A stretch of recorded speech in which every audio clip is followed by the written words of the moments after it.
Hello friends, welcome back to your favourite YouTube channel. हम कर रहे हैं क्लास 10 मैथ एनसीईआरटी बुक, जिसका हम फर्स्ट चैप्टर कंप्लीट कर चुके हैं और प्लेलिस्ट बना रखी है क्लास 10th मैथ से।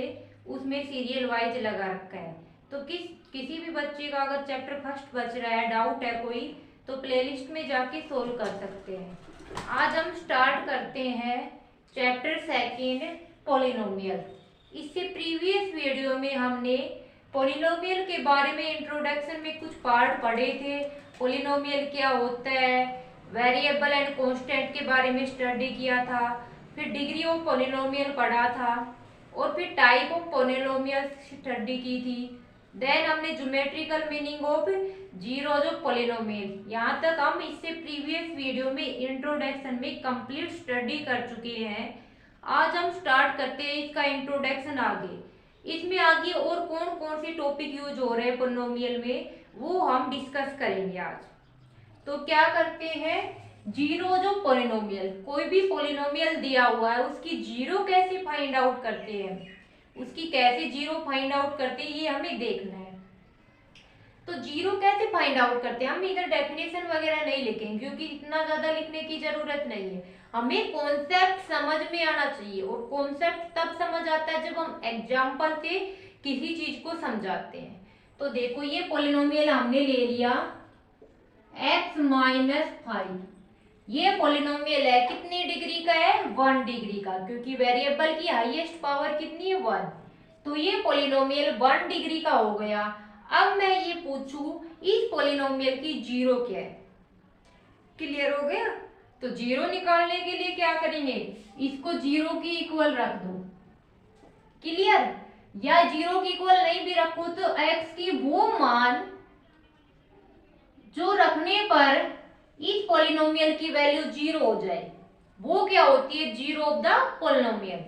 जैसे x-5 है, तो x की जगह क्या रखे कि ये पूरी वैल्यू जीरो बन जाए। तो x की जगह हम 5 रख देंगे, तो 5 - 5 क्या आ गया, जीरो। तो 5 क्या हो गया, इसकी जीरो ऑफ द पॉलिनोमियल। इस पॉलिनोमियल की जीरो क्या कहलाएगी, 5 कहलाएगी। अगर तुम्हें डायरेक्ट पता नहीं चले कि क्या वैल्यू रखने से जीरो हो रहा है, तो हम इक्वल टू जीरो करके वेरिएबल की वैल्यू फाइंड आउट कर सकते हैं। समझ आया। किसी भी पॉलिनोमियल की जीरो हम कैसे फाइंड आउट करते हैं। एक और एग्जांपल लेके हम देखते हैं। दूसरा एग्जांपल लिया, x² + 7x + 10। This is polynomial of degree 2 because highest power of variable is 2। Variable की हाईएस्ट पावर 2 है, इसलिए 2 डिग्री का पॉलिनोमियल है। इसकी हमें जीरो निकालनी है। तो जीरो कैसे फाइंड आउट करेंगे इसको पहले तो हम ऐसे देखेंगे कि 10 है, 10 के ऐसे फैक्टर देखो जिनकी मल्टीप्लाई करें तब तो 10 आए और ऐड करें तो 7 आए। ये क्वाड्रेटिक इक्वेशन में वेरिएबल की वैल्यू निकालने का तरीका होता है। तो ये जो होता है कि ये तो प्रीवियस क्लासेस में स्टडी कर चुके हैं हम। 9th क्लास में भी हमने अच्छे से पढ़ा है कि क्वाड्रेटिक इक्वेशन में वेरिएबल की वैल्यू कैसे निकालते हैं। तो मल्टीप्लाई करें तो 10 आना चाहिए, ऐसे दो नंबर जिनको ऐड करें तो 7। तो क्या हो गए ऐसे दो नंबर, 5 और 2। 5 और 2 की मल्टीप्लाई कर रहे तब 10 आ रहा है, और ऐड कर रहे तो 5 + 2 7 आ रहा है। अब x² 7x की जगह क्या रख देंगे, 5x + 2x। 7x की जगह हमने 5x + 2x रख दिए और +10 तो एज इट इज। अब इन दोनों में क्या कॉमन आ रहा है, x कॉमन आ रहा है। इधर से x चला गया तो क्या बचेगा, x की पावर 2 है, एक पावर आगे चली गई तो एक पावर अंदर बच गई। प्लस में इधर x चला गया तो क्या बचेगा, 5। इधर दोनों में 2 कॉमन है, 2 बाहर ले लेंगे और ये x बच जाएगा, और इधर से 2 चला गया तो 5 बच जाएगा। 2 5 = 10 होता है। ये समझ आया। फिर आगे क्या करेंगे हम, x + 5 इसमें भी और इसमें भी, दोनों में कॉमन ले लेंगे। अगर यहाँ से x + 5 कॉमन लिया तो क्या बच गया, x, और यहाँ से x + 5 कॉमन ले लिया तो क्या बच गया, 2। अब x प्लस 5 और x प्लस 2 क्या आ गए, इसके फैक्टर आ गए इस इक्वेशन की। दो फैक्टर बन गए x प्लस 5 और x प्लस 2। अब इसकी जीरो फाइंड आउट करनी है तो इन दोनों को जीरो की इक्वल रख दो। x plus 5 equal to 0, x plus 2 equal to 0। यहाँ से x प्लस 5 इक्वल टू 0 मतलब x की वैल्यू क्या आ गई -1 और इधर x की वैल्यू -2। तो -5 एंड -2 क्या हो गई, इसकी जीरोज हो गई ऑफ दिस पोलिनोमियल। कैसे निकाली जीरोज, देखो इक्वल टू 0 किया, लीनियर पोलिनोमियल था उसमें तो कुछ इक्वेशन करने की जरूरत ही नहीं पड़ी, तो वहां पर तो 5 आ गया जीरो पोलिनोमियल। फिर सेकंड में हमने क्वाड्रेटिक पोलिनोमियल माना जिसकी डिग्री क्या होती है 2। इसमें हमें क्या करना होता है, जो ये कांस्टेंट है इसके फैक्टर बनाने होते हैं कि मल्टीप्लाई करें तो ये वैल्यू आनी चाहिए और ऐड करें तो x का कोफिशिएंट आना चाहिए। तो हमें 10 का क्या मिल गया, 5 और 2, तो 5x प्लस 2x क्या है 7x। ये हमने 7x की जगह रखा और 10 एज इट इज।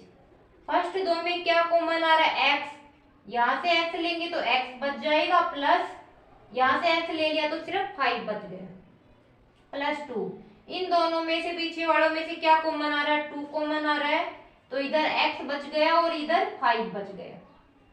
फिर x प्लस 5 इसमें भी था और इसमें भी था, दोनों में से x प्लस 5 बाहर ले लिया तो x प्लस 2 बच जाएगा, x इधर और प्लस 2 इधर। अब जीरो निकालने के लिए दोनों को जीरो की इक्वल करेंगे और हमारे पास जीरो वैल्यू आ जाएगी।